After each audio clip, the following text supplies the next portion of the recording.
오늘의 이슈 전문가분을 모시고 저희가 얘기를 들어보는 시간인데요. 지금 오늘 나와주신 선생님은 전 청와대 농업 비서관을 하셨던 주민참여재생에너지운동본부 대표님이십니다. 최재관 비서관님. 네, 지금은 대표님이라고 불러야겠네요. 저희 태양광, 농촌 태양광에 대해서 말씀해 주실 텐데요. 사실 저희 방송 시작하기 전에 밖에서 말씀을 들어보니까 2025년에 태양광 수요 빅뱅이 일어날 거다 이런 말씀을 하셨어요. 태양광을 보통 이게 오히려 환경 파괴다, 뭐 고품질의 에너지가 나오지 않는다 이렇게 비판하는 목소리도 분명히 있는데 먼 길이지만 결국 지향해야 될 곳은 태양광이 아닌가 이렇게 생각을 하는데 지금 대표님은 곧 2년 후에 태양광 수요 빅뱅이 일어날 거다 이렇게 말씀하시거든요. 오늘 농촌 태양광에 대해서 집중적으로 좀 말씀을 들어보려고 하는데요. 먼저 좀 의외죠. 농촌에서 태양광을 꺼려한다는 이야기를 합니다. 이 부분에 대해서 좀 자세히 말씀을 들어볼까요? 네, 반갑습니다. 반갑습니다.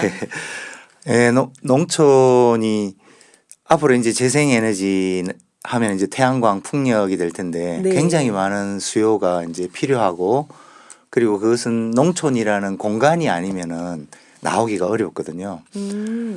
도시에서 하는 것은 굉장히 한계가 있기 때문에 지붕 위에 태양광 패널. 예, 그리고 지금도 실제로 재생에너지를 생산하는 뭐 89%는 농촌이에요. 아, 네, 그렇습니까? 예, 그래서 농촌에서 만들어지고 있는데 네. 그런데 2018년에 이제 제가 청와대 근무를 할 때 이제 농업연구기관에서 여론조사를 한번 했었는데 실제로 농촌에서 가장 치워야 될, 그러니까 버려야 될, 고쳐야 될 네. 이 1등이 태양광이더라고요. 태양광 패널을 그렇게 싫어하는. 예, 그래서 그걸 보고 이제 저도 충격을 받고 네. 도대체 왜 이런가 하면서 이제 연구를 해봤었는데 그 당시에 좀 크게 문제가 됐던 거는 산지 태양광, 네. 이제 산을 훼손하고 산 위에 태양광 패널을 하는 게 맞느냐? 네, 환경 파괴니까. 예, 뭐 비가 오면은 산사태 나는 것도 물론이지만 네. 뭐 보기도 좀 문제지만 기후 위기를 대응하자고 하면서 탄소를 흡수하는 나무를 베어내고 그 자리에 패널을 하는 것이 맞느냐라는 그러네요. 이슈들이 있으면서 산지 태양광을 이제 더 이상 허가내지 않는 쪽으로 이렇게 정책 방향을 선회하게 됐습니다. 네. 그렇게 하고 그런 이제 태양광의 출발부터가 조금 무분별하게 되다 보니까 이미지가 나빠진 것이 있고 그리고 농민들에게 있어서 농지에 태양광이 문제가 됐던 것은 저기 전남 쪽에 네. 염해 간척지에 태양광을 할 수 있도록 아, 이렇게 허가가 됐습니다. 바닷가예요. 예, 바닷가의 네. 간척지에 염해라는 것은 염분 농도가 높기 때문에 소금밭. 예, 농사 짓기가 어려운 논에 네. 대해서 제한해서 태양광 시설을 하자 이렇게 이제 허가를 했는데 네. 근데 그게 그 전남 지역 뭐 전북 지역의 바닷가 간척지에 엄청나게 많은 태양광 시설이 들어가게 됐어요. 원래 출발은 염해 간척지 이제 염도해가 있는 것만 농사 짓기 어려우니까 하라고 했는데 사실 거기 문제가 좀 있었던 모든 거죠. 갯벌에 막 예, 태양광을. 그게 실제로 그 검사를 하는데 네. 땅에서 50m 아래 흙을 채취하니까 다 염해가 돼버린 거예요. 그러니까 기껏 이제 뿌리가 20cm밖에 안 내려가니까 네네. 한 20cm, 30cm를 하면 농사를 지을 수 있는 땅도 50cm 밑에 땅을 캐내서 염해가 있다 판정을 하고 거기 태양광을 하다 보니까 이제 남북의 간척지들이 태양광이 뒤덮이면서 어떤 문제가 생기냐면은 그곳에서 농사 짓던 농민들이 쫓겨나게 돼요. 아, 네. 예, 그러다 보니까 그분들이 굉장히 이제 도시로 치면은 해고당한 거와 마찬가지이기 때문에 네. 격렬하게 반대를 하게 됐고 그리고 태양광을 하지 않는 땅에도 임대료가 이제 뭐 평당 1,000원 하던 게 5,000원, 6,000원 이렇게 올라가는 거죠. 왜냐하면 태양광을 하면은 소득이 5배, 6배, 뭐 7배 많이 나오다 보니까 그래서 농사 짓는 농민들이 임대료가 올라가는 문제가 생기면서 태양광에 대한 강한 거부감이 이제 생기게 됐습니다. 네, 그러니까 우리가 재생 에너지를 만들자고 태양광 시설을 만들었는데 초기에 네. 오히려 그게 환경을 파괴하거나 갯벌이나 네. 산 농민들이 농지를 빼앗기고 임대료가 올라가는 이런 일이 있었다는 거죠. 네. 그래서 태양광을 오히려 혐오 시설처럼 네. 싫어하게 되는. 그럼 여기에 대해서 선생님께서는 어떤 대안으로 활동을 하고 계신가요? 네. 그 우리 농민들이 왜 싫어하는가? 이제 이런 걸 이제 유럽이나 미국에서 이렇게 대안을 찾아봤는데 네. 미국이나 유럽도 대부분 뭐 싫어하긴 하는데 아, 거기도 싫어하네요. 예, 싫어하는데 실제 주인이 본인이더라고요. 예를 들면 미국의 농장주거나 이런 사람들은 자기 저 농장에 태양광이나 풍력 타워를 설치해서 아주 돈을 많이 벌고 있어요. 네. 예, 그래서 소유주가 본인일 때와 우리 같은 경우는 이제 외부에서 들어오신 분들이 이익을 가져가다 보니까 대부분의 농촌 주민들이 반대하더라고요.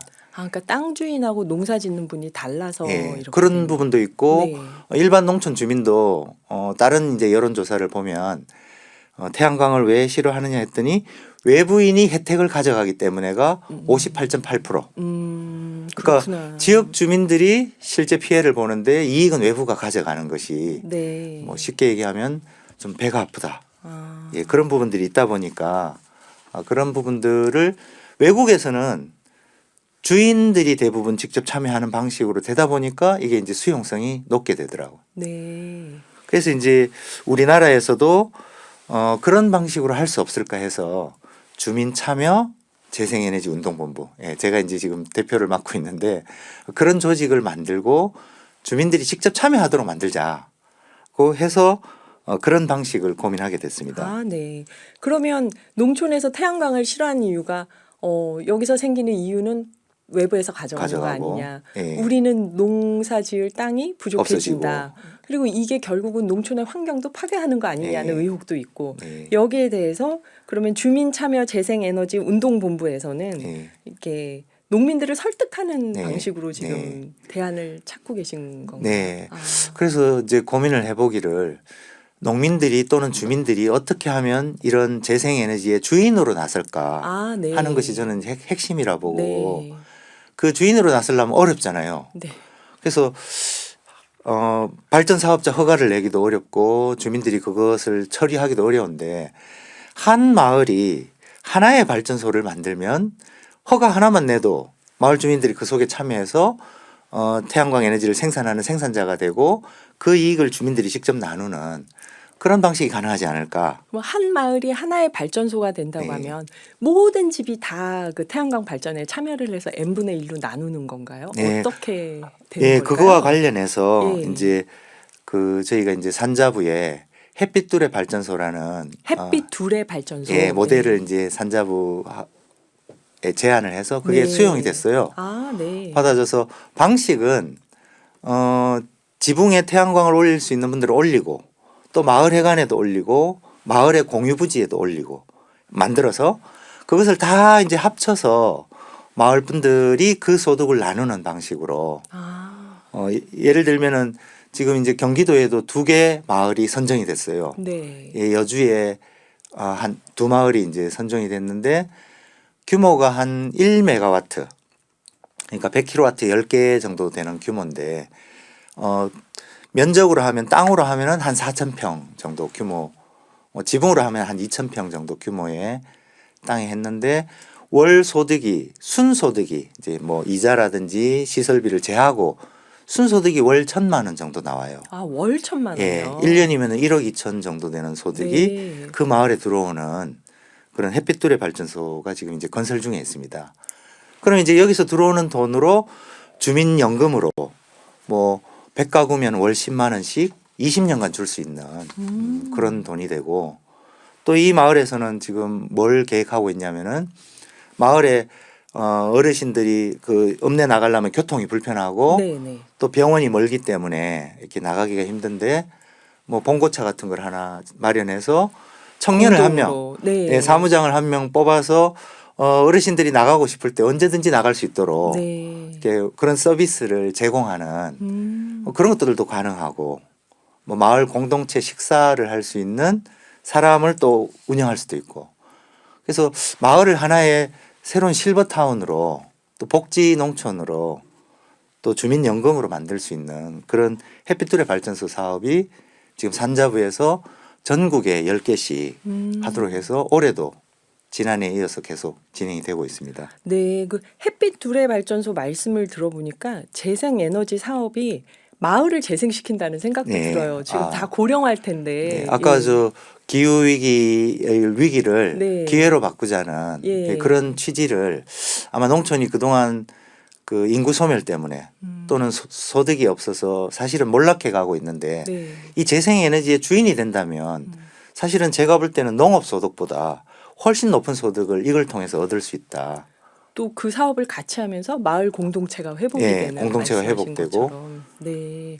아, 재밌네요. 네. 이 경기도에서는 그러면 지금 여주에서 그렇게 네. 하고 있는데 1메가와트라고 하셨는데 네. 저희가 1메가와트 하면 어느 정도의 전기일지 잘 상상이 안 돼요. 그게 네. 어느 정도일까요? 1메가와트면은 1000kW. 예. 보통 한 집이 3kW를 쓰니까 아, 하루에 예, 300 가구가 쓸 수 있는 양이겠죠. 아, 그거를 이제 계속 생산하는 거죠. 네, 지속적으로. 네, 그러니까 이게 한번 설치하면은 20년간 지속이 되기 때문에 20년간 꾸준히 그런 소득이 나오기 때문에 저는 사실 앞으로 정책 담당자들이 농촌의 복지도 필요하고 많은 SOC 돈이 들어가야 될 텐데 그것을 조금 모아서 한 번에 태양광 시설을 통해서 에너지 생산을 해서 그 돈을 수익금을 가지고 운영하게 한다면 훨씬 비용도 아끼고 네. 혜택도 늘릴 수 있다. 예, 그리고 자생력도 생기고. 네. 네, 아유 이건 굉장히 흥미로운 일인데 그러면 주민참여 재생에너지 운동본부에서 네. 그런 햇빛 두레 발전소를 네. 산자부에 제안을 해서 네. 지금 우리나라에서 전국적으로 시범 마을들이 네, 하고 운영이 있습니다. 되고 있는 거죠. 네. 그러면 이런 경기도에서는 네. 여주에서 마을 2개가 하고 있는 거고. 예, 경기도에서는 그래서 이제 이런 산자부 사업에 대해서 이렇게 제안을 해서 네. 경기도가 이걸 받아서 네. 이번에 아까 이제 도지사님이 말씀하신 것처럼 굉장히 많은 재생에너지를 경기도가 필요로 하거든요. 그래서 우리 농촌도 그런 재생에너지를 생산할 수 있는 근거지가 될 수 있도록 경기 에너지 기회소득 마을이라는 사업을 최근에 기획을 해서 요것은 이제 100kW부터 1메가와트까지 그러니까 아. 조금 사이즈가 작아도 네. 경기도가 이제 받아주는 아. 그리고 이것은 산자부 사업은 금리를 지원하는 방식인데 네. 경기도 사업은 80%가 보조예요.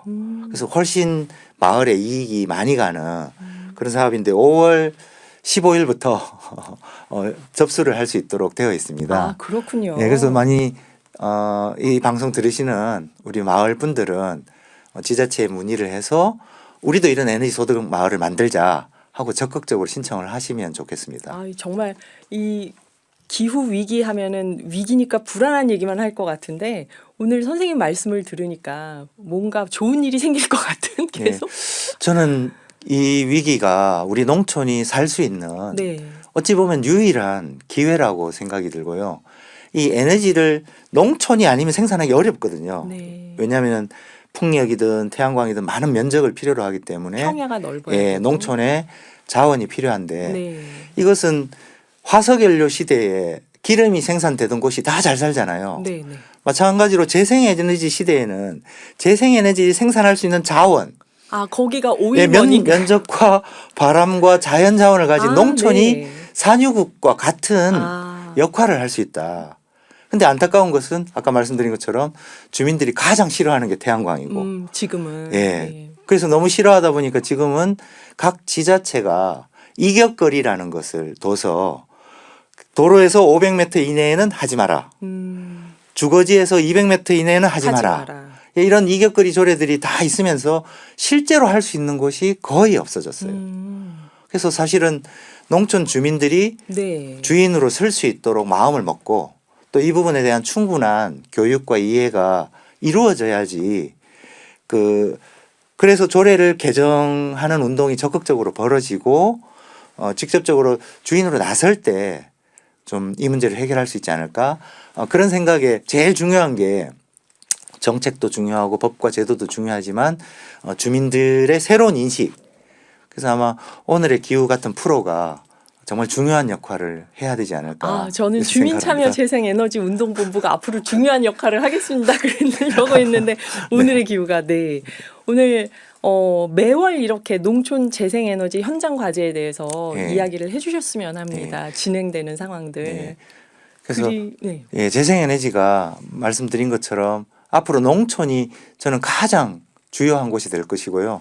아까 경기도 도지사님이 앞으로 경기도에 네. 9기가와트를 포부 있게 생산하겠다. 만들겠다고 했는데 예. 사실은 아까 1메가와트도 엄청 큰 면적이지만 1기가와트는 1메가와트에 또 1000배거든요. 네네. 그래서 우리나라 전체가 요새 생산하는 태양광 발전 시설이 2기가와트인데 그거에 비하면 경기도 계획은 어마어마하게 큰 계획이다. 네. 그래서 이 계획을 달성시키기 위해서는 저는 농촌이 주도적으로 나서도록 네네. 해야 된다.